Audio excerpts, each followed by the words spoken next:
Hi everybody, welcome back to part 2 of Theo Mann Rewrites Star Wars. If you're new here, you don't know who I am. I'm a multi-genre fiction author, and in this series we take apart our favorite franchises piece by piece and put them back together to find out what went wrong, what we can do better, and how we can improve the story. Today we're going to rewrite the Obiwan Kenobi TV show. And to do that, we have to go all the way back to the original trilogy. The Obiwan Kenobi TV show picks up after the events of Revenge of the Sith and before the events of A New Hope, after Obi-Wan and Anakin have their big duel where Anakin Skywalker becomes Darth Vader. And everything that happens before that leads into the Obiwan Kenobi TV show, particularly the opening scenes. And everything that happens during the Obiwan Kenobi TV show is going to affect how the world is positioned in A New Hope. So we have to get this right. And in order to do that, we need to realize, first and foremost, that Order 66, the order that Emperor Palpatine gave to eradicate the Jedi Order, is actually a massive plot hole. And this is probably going to come a shock to all you Star Wars fans. But if you look back at A New Hope, Luke acquires the two droids, C-3PO and R2-D2, and in the course of tinkering with R2-D2, he triggers a message from Princess Leia Organa to Obi-Wan Kenobi asking for his help. And based on this message, Luke makes the connection between the Obi-Wan Kenobi who is the target of the message and Ben Kenobi, who was known to him and lived in the rocks nearby. And there is no way that that could have happened if Order 66 was real. There is no chance that Obi-Wan Kenobi would be using his real name while he was hiding out from the Empire. The history between Obi-Wan Kenobi and Anakin Skywalker would have made Obi-Wan the most wanted Jedi in the entire galaxy. Vader would have been obsessed with hunting down Obi-Wan. Every stormtrooper in the entire Empire would have been given a description of Obi-Wan, told his name, and specifically told to keep an eye out for this specific person. There's no way that Obi-Wan would be using his real name. The only explanation for this would be if the name Kenobi was super common on Tatooine and in the surrounding star system. And maybe even there was an entire race of people who used that name to identify themselves, kind of like the Sikhs of Punjab used the name Singh. And there were thousands of people around with the name Kenobi. Then Tatooine would have been the perfect place for Obi-Wan to hide, but again, Luke would not have been able to identify him by that name. So the solution to this, if I was rewriting this, I would have had it so that while Luke was tinkering with R2-D2, he also uncovered the coordinates that R2 was heading for to deliver this message to Obi-Wan. And then Luke, not knowing who Obi-Wan Kenobi is or having any reference for who the message is intended for, goes to those coordinates. He gets attacked by the Tusken Raiders. Obi-Wan saves him, and then the story proceeds from there. But even then, Obi-Wan would have been extremely guarded about telling anyone who he was. And here again, we have the problem where Luke had absolutely no idea who the Jedi were, what the Force was. He had no idea what any of that was about, which is contradicted by the Obiwan Kenobi series, where we see in the opening that Reva and her henchmen are coming to Tatooine, specifically hunting Jedi, and announcing to the whole community that that's what they're doing, threatening people, to turn in any Jedi, executing them in public places. Everybody knew what these Empire agents were talking about when they were demanding to know if there were any Jedi in the area. So it doesn't make any sense that Luke didn't know who the Jedi were. In the series, it's only been 10 years since Order 66. So everyone would know what the Jedi were and what the Force was. Not enough time had passed for the Empire to eradicate all knowledge of it, even if they had been trying to, which they obviously weren't, because they're out there telling everybody, to turn in any Jedi that they know. And this is another reason why it's super important to plan your series ahead of time. We can all see that George Lucas wrote A New Hope and created A New Hope first. He did not have the rest of the series planned. Otherwise, he wouldn't have made these errors. It's very important when you create a series like this that you know where it's going and where it ends, and that you work out these details ahead of time.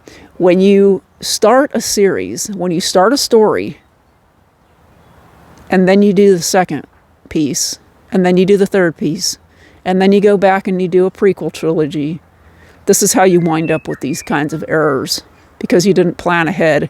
You can see that nobody knew how A New Hope was going to do at the box office. The early test screeners hated it. It was so ahead of its time that they just didn't understand it. And it was only as a result of the first movie's success that The Empire Strikes Back got greenlit. And he did Empire Strikes Back, and then he did Return of the Jedi. And it wasn't for years that he even considered doing the prequel trilogy. He hadn't written it. It wasn't until Empire Strikes Back that he even thought about the Jedi being, being wiped out, and Obiwan Kenobi and Yoda being the only two left. Which is how we wind up with these errors in the first movie. But if you plan these things out, you can embed them from the beginning so that it all makes sense. If he really had been planning it out, he would have done the first trilogy first, then the second, then the third.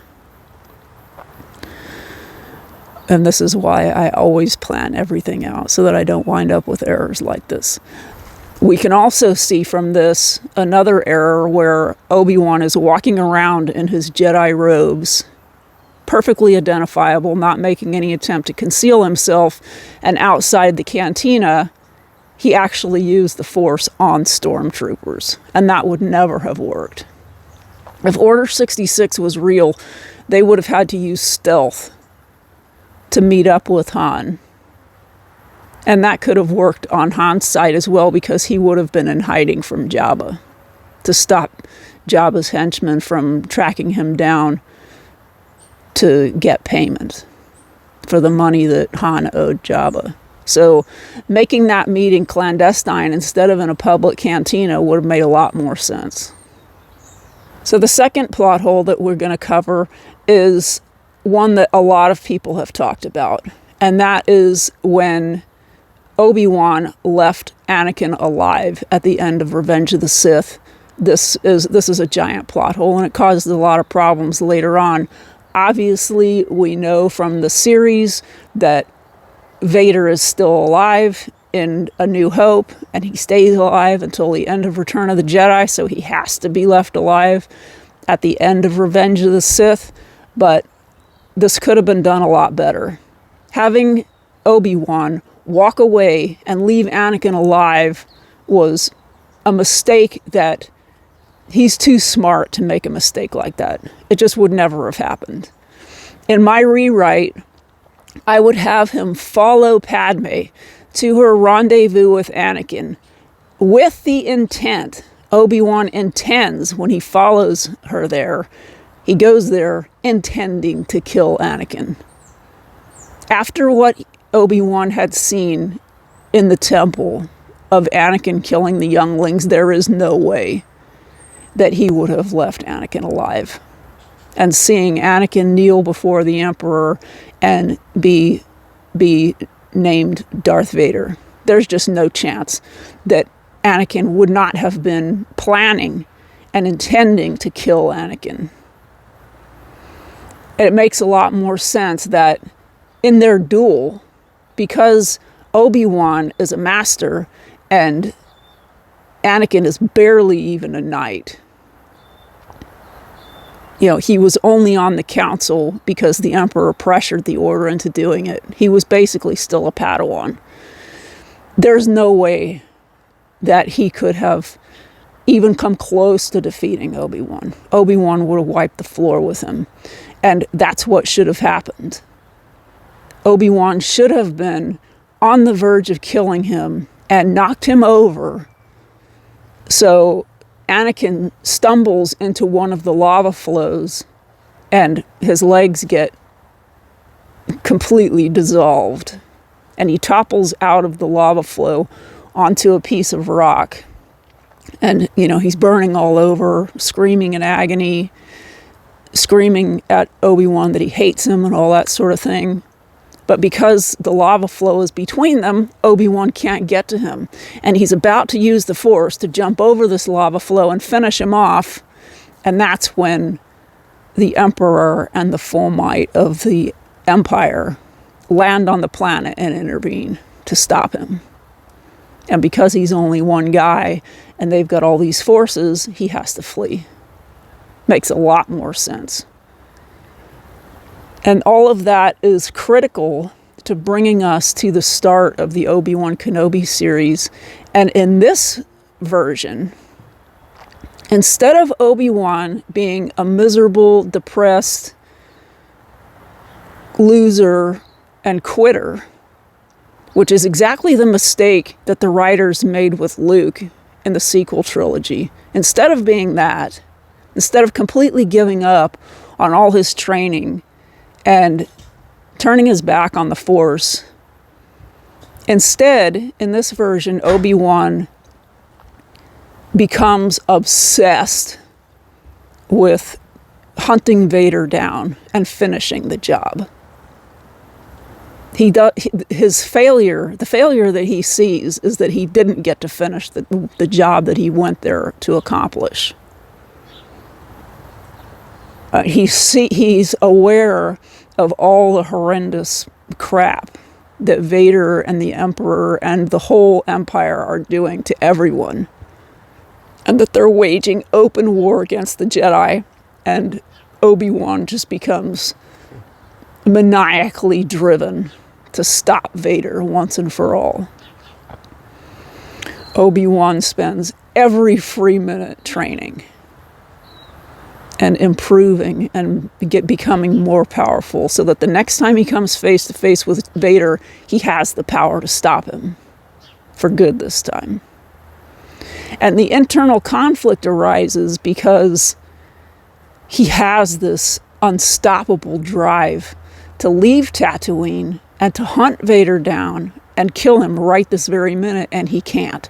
Because, number one, he's been tasked with keeping an eye on Luke and protecting him, and second, because the Empire is too strong. And they would catch him and kill him before he got anywhere near Vader. So he constantly has to struggle against himself not to leave and not to go on this revenge quest. In this version of the story, I would also make it so that Obi-Wan has no contact with Luke and his family.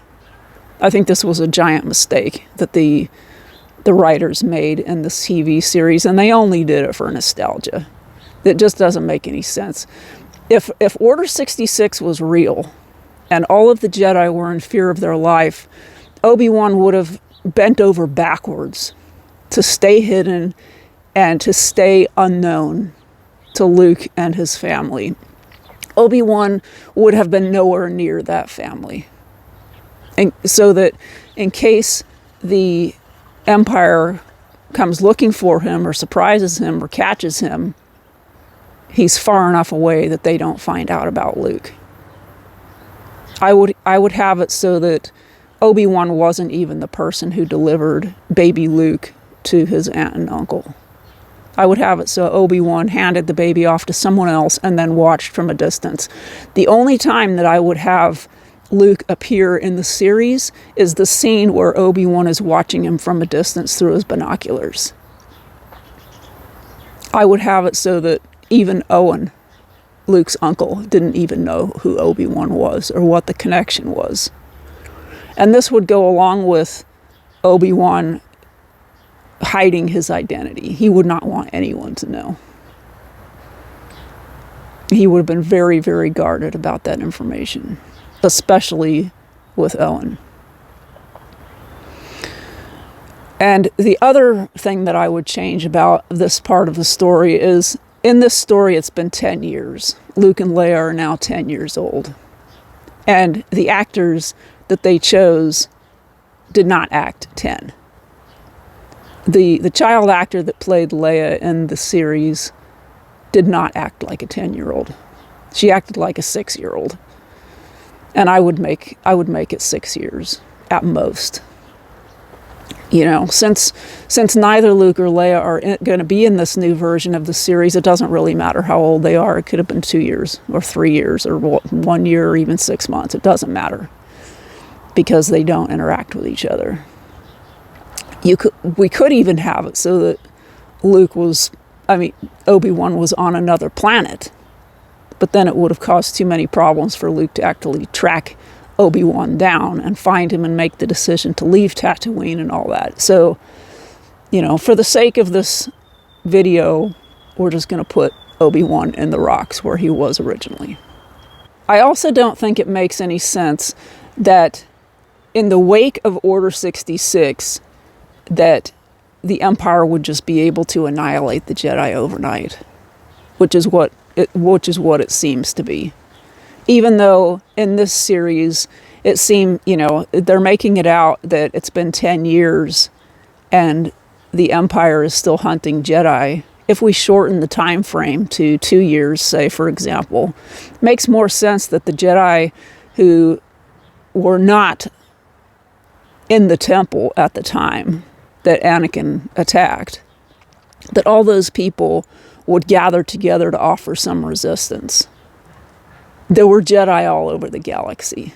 They were spread far and wide.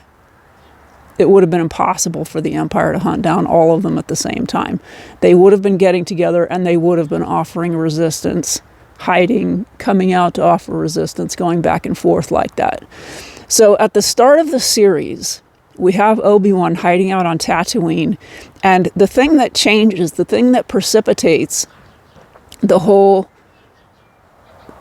story is that the Empire comes into the area hunting another group of Jedi. Not on Tatooine. They are not aware that Obi-Wan is on the planet. They have no interest in Tatooine. They're tracking these other Jedi who are offering resistance, fleeing, making stands in certain places, and then fleeing again. And Obi-Wan realizes that if they do come to Tatooine, or if they even come near Tatooine, Vader and the other Sith who are working with the Empire will sense his presence. They'll sense Obi-Wan's presence on Tatooine.